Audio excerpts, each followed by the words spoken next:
Hello नमस्कार साथियों, आप सभी का स्वागत है हमारे चैनल सुपर हिंदी क्लासेस में। साथियों, आप सभी को बता दें कि पहला क्लास, दूसरा क्लास और टेस्ट हो चुका है। अब हम लोग पहुंच चुके हैं वर्णमाला में।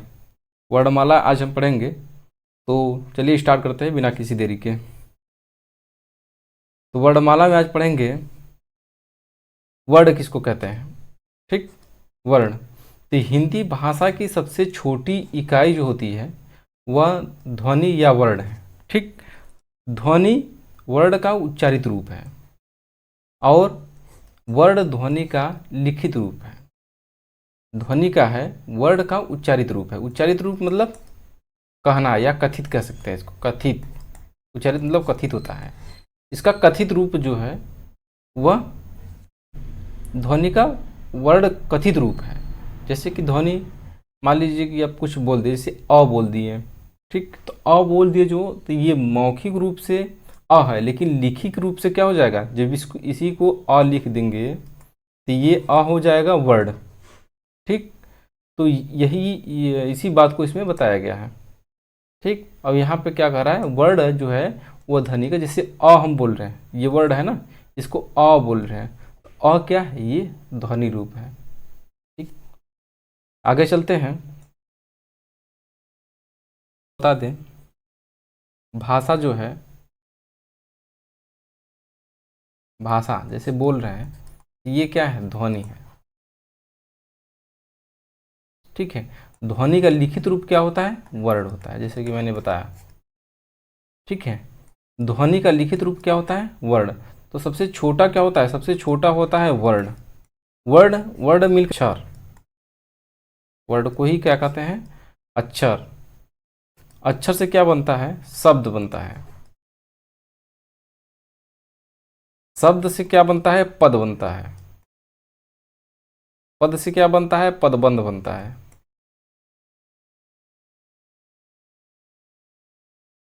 पदबंध से क्या बनता है, उपवाक्य बनता है।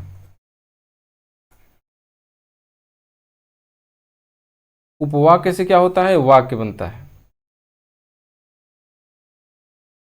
वाक्य, तो वाक्य से वो पूरा वाक्य हो जाता है। ठीक, अब इसमें पद क्या होते हैं, तो पद जैसे किसी का नाम हो गया, जो संज्ञा शब्द होते हैं ना, संज्ञा, वो पद होते हैं।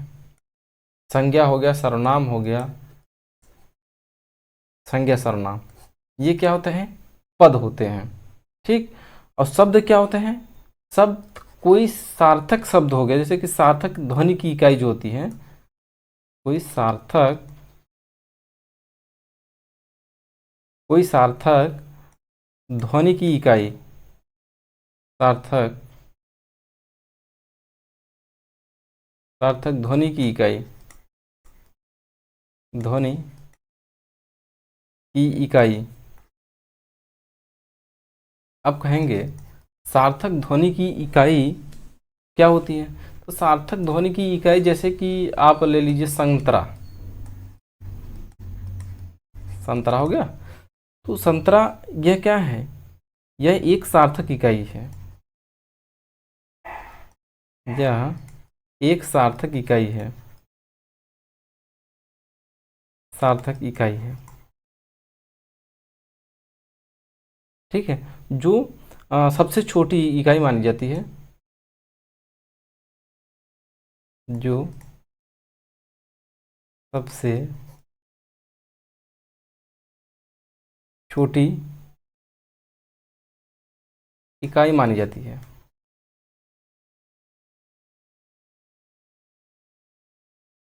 सबसे छोटी इकाई मानी जाती है। ठीक, अ क्या है, अ एक वर्ड है। वाक्य, वाक्य क्या है, भाषा की सबसे छोटी इकाई।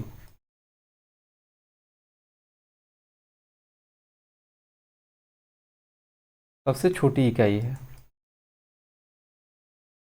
ठीक, आगे चलते हैं।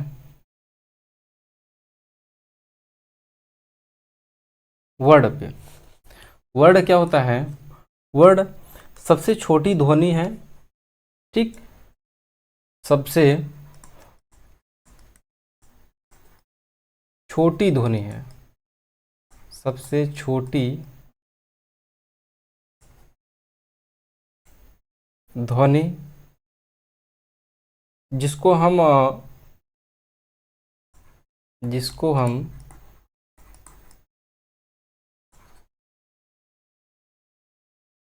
अलग या इसके टुकड़े नहीं हो सकते, टुकड़े नहीं हो सकते। ठीक है, ये स्वतंत्र होते हैं। ठीक है, ये वर्ड हो गए। इसमें एक स्वर होता है और एक व्यंजन। वर्ड दो प्रकार के होते हैं। ठीक, कौन कौन होते हैं? एक स्वर होते हैं जो स्वतंत्र उच्चारित होते हैं, स्वतंत्र रूप से। एक स्वर जो होते हैं स्वतंत्र रूप से उच्चारित होते हैं।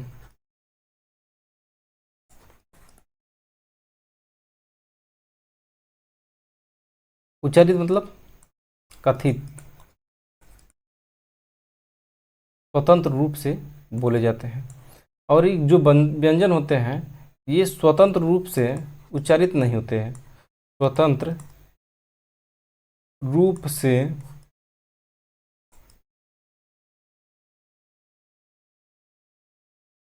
स्वतंत्र रूप से नहीं होते हैं। ठीक है, इनको किसी न किसी की सहायता की आवश्यकता पड़ती है। इसको किसको किसकी सहायता पड़ती है? इसको स्वरों की सहायता लेनी पड़ती है, स्वरों की सहायता, इसको स्वरों की सहायता लेनी पड़ती है। ये जो व्यंजन होते हैं ये स्वतंत्र रूप से नहीं बोले जाते हैं, इनको व्यंजनों स्वरों की सहायता लेनी पड़ती है।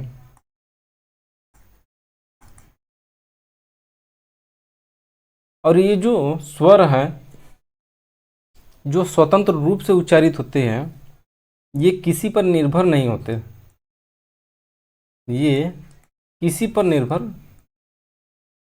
निर्भर नहीं होते, ये स्वतंत्र होते हैं। इनकी संख्या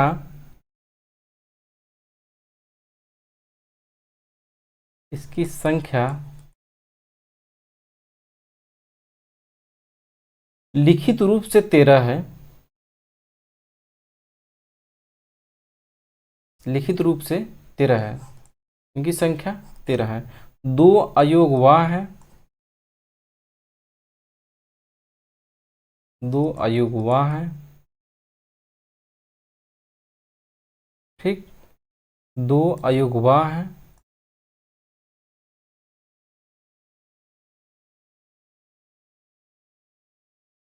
और ये जो व्यंजन है व्यंजनों की संख्या कुल 33 है, इनकी 13 है और इनकी 33। कौन कौन से हैं?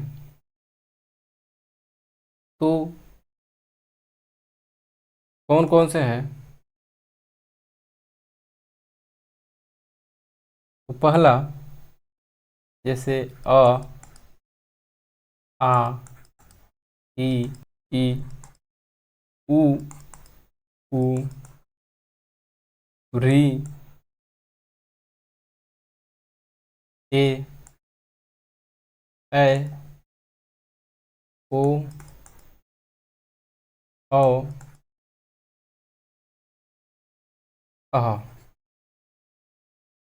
ठीक, ये इनकी 11 स्वर हो गए, इनकी संख्या 13 लिखित रूप से है। और व्यंजनों की संख्या 33 है। वो कैसे? जैसे क वर्ग हो गया, ये क वर्ग, च वर्ग,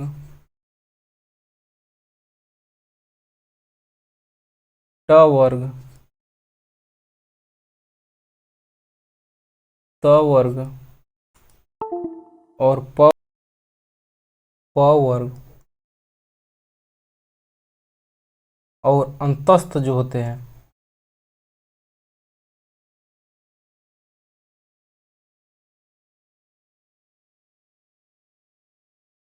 अंतस्थ य र ल व, ये अंतस्थ हो गए। तो ये यहाँ से 5 हो गए, क वर्ग में 5 हो गए, च वर्ग में 5 हो गए, ट वर्ग में 5 हो गए, त वर्ग में 5 हो गए और प वर्ग में 5 हो गया। तो ये 25 तो इधर हो गए, 25 प्लस 4 ये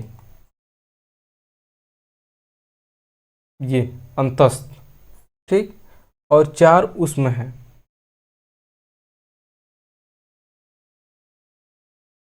उष्म, 4 उसमें है। कौन सा है?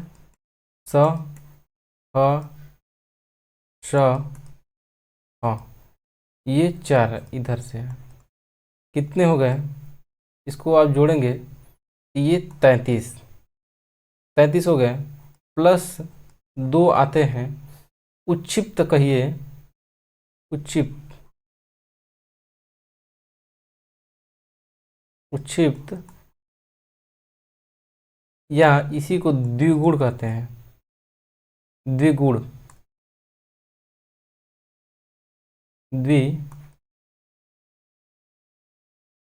द्विगुण आते हैं, जो इसमें होते हैं ट और ठ, ठीक है। ट और ठ में ये 2 आते हैं, जो कि ये टोटल होते हैं 35 हो जाते हैं, ठीक। तो स्वरों की संख्या कुल यहाँ पे स्वर कितने हैं? 13, प्लस व्यंजनों की संख्या यहाँ पे हो गई 35, ठीक, और प्लस 4 जो होते हैं संयुक्त।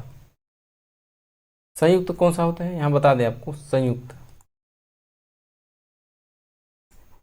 संयुक्त, संयुक्त होते हैं क्ष, त्र, ज्ञा और स्र, ठीक, 4 ये होते हैं। तो टोटल कितने हो गए? कितने हो गए आप जुड़िए, ये 5 4 9 3 12, 2 और संख्या कुल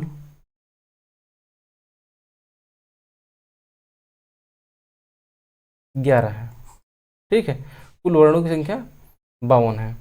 यहाँ पे ये जो 6 है, छ त्र ज्ञान, तो ये जो 6 बना है, ये दो वर्णों से मिलकर बना है। किससे किससे मिलकर बना है? तो ये जो 6 बना है, ये क धन स, क धन स से मिलके बना है 6। त्र, त्र जो है त और धन र से मिलकर बना है त्र। ज्ञा जो बना है, ज्ञा, ये ज धन ज्ञा से मिलकर ज्ञा बना है। स्र जो बना है, स्र, ये स्र हो गया ना, सॉरी फिर से बढ़िया से लिख दे रहे हैं इसको। स्र, स्र जो बना है, ये स धन र से मिलके बना है। तो ये जो शुरुआती जो है ना, ये आधा रहेगा, ये हलंत लगा है मतलब आधा है, ठीक। क धन श से मिलके क्या बना है? 6 बना है। त धन र से मिलकर क्या बना है? त्र बना है। ज धन यहाँ से मिलकर क्या बना है? ज्ञ बना है। स्र कैसे बना है? स और धन र से मिलकर ज्ञ बना है, ठीक। आगे अब उच्चारण के आधार पर देखते हैं, उच्चारण के आधार पर स्वर के भेद, ठीक। तो उच्चारण के आधार पर स्वर के भेद कितने हैं? 3 हैं। कौन कौन से हैं? ह्रस्व स्वर, दीर्घ स्वर और प्लुत स्वर, ठीक है, 3 हैं। तो ह्रस्व स्वर कौन कौन से हैं? अ, ई और उ, ये जो है छोटे, ये ह्रस्व स्वर है, और इसी में री भी। लेकिन जो किताब में जो लिखा गया है एनसीईआरटी में, उसमें ये तीनों है, इसकी चर्चा नहीं की गई है। लेकिन इसकी कहीं और चर्चा नहीं की गई, तो ये दीर्घ नहीं है, ये ह्रस्व स्वर में ही आएगा। और दीर्घ स्वर कौन है? तो दीर्घ है आ, ई, उ, ए, ए, ओ, औ, और एक अंग्रेजी वाला जो होता है आ। ठीक, ये दीर्घ स्वर्ग में आते हैं। प्लुत स्वर कौन कौन से आते हैं? तो प्लुत स्वर जैसे कि रा, म, जैसे रा करने के बाद आ किए ना तो वो प्लुत हो जाता है। जैसे रा, आ, म, ठीक, रा के बाद लंबी सी सांस आ रही है ना, उसी को प्लुत स्वर कहते हैं। जैसे श्या, म, तो यहाँ पे हो जाएगा श्या के बाद यहाँ पे प्लुत लग गया माँ। तो ये जो रुकने वाला जो रुक रहे हैं ना, उसी को प्लुत स्वर कहते हैं। ठीक, अब आगे चलते हैं। अब जिह्वा के आधार पे कितने भेद हैं? तो जिह्वा के आधार पे तीन जो है कि भेद हैं, अग्र, पश्च और मध्य। अग्र के कौन से हैं? अग्र स्वर होते हैं ई और ए जो आते हैं, ये अग्र स्वर के स्वर है, अग्र। ठीक, और पश्च स्वर के कौन से? बड़े वाले जो होते हैं आ, ई, उ, उ, ओ, औ, और एक अंग्रेजी वाला जो आ होता है। ठीक, ये आते हैं पश्च स्वर में, ये आते हैं अग्र स्वर में, ये आते हैं पश्च स्वर में। और मध्य स्वर में कौन से आता है? तो ये केवल एक आता है आ। ठीक, आ भर ये आता है मध्य स्वर में। आगे चलते हैं। मुख द्वार के आधार पे, ठीक, मुख द्वार के आधार पे विवृत, विवृत मतलब क्या होता है? मुंह खोला खुला हुआ, यानी कि ओपन। अर्ध मतलब कि आधा मुख खुला हुआ। विवृत मतलब क्लोज, यानी कि मुंह बंद। ठीक, तो ओपन, ओपन यानी कि विवृत जो है, ये मुंह खुला हुआ कौन से स्वर है? तो ये मुंह खुला हुआ, ये और जैसे आ बोले ना, तो ये जो है कि मुंह खुल जा रहा है। आ, आप बोल कर देखिए, मुंह खुल जा रहा है। ठीक, आ हो गया। उसके बाद अर्ध में आएगा अ, ए, ओ, और जो अंग्रेजी वाला आ होता है ये वाला हो जाएगा। और विवृत, विवृत मतलब मुंह बंद। तो मुंह बंद में बोलेंगे ई, तो मुंह बंद हो जाता है। देखिए ई, ई, उ, और उ, ये मुख बंद में होता है। ठीक है, मुंह देखेंगे आपका बंद रहता है। और असमृद्ध में, असमृद्ध में आते हैं ए और आ। ठीक, ये आते हैं अर्ध समृद्ध में। ठीक, आगे चलते हैं। अब ओठों की स्थिति के आधार पे, ओठों की स्थिति के आधार पे देखते हैं। ठीक है, जिन स्वरों को उच्चारण में ओठ विवृत, यानी कि विवृत मतलब क्या? गोलाकार नहीं होते। ठीक है, विवृत मतलब गोलाकार होता है। विवृत मतलब गोलाकार। अर्ध विवृत मतलब अ, आ, ई, ई, ए और ए, ये जो आते हैं ये अर्ध विवृत में आते हैं।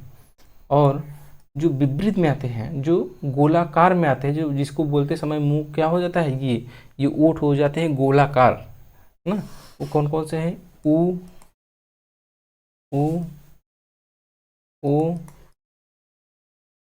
औ, और एक आ आता है, ये हो जाएगा। ठीक, ये रहे आज के वर्ण के कुछ प्रश्न। तो आज के लिए बस इतना ही, मिलेंगे कल अगले वीडियो में। धन्यवाद।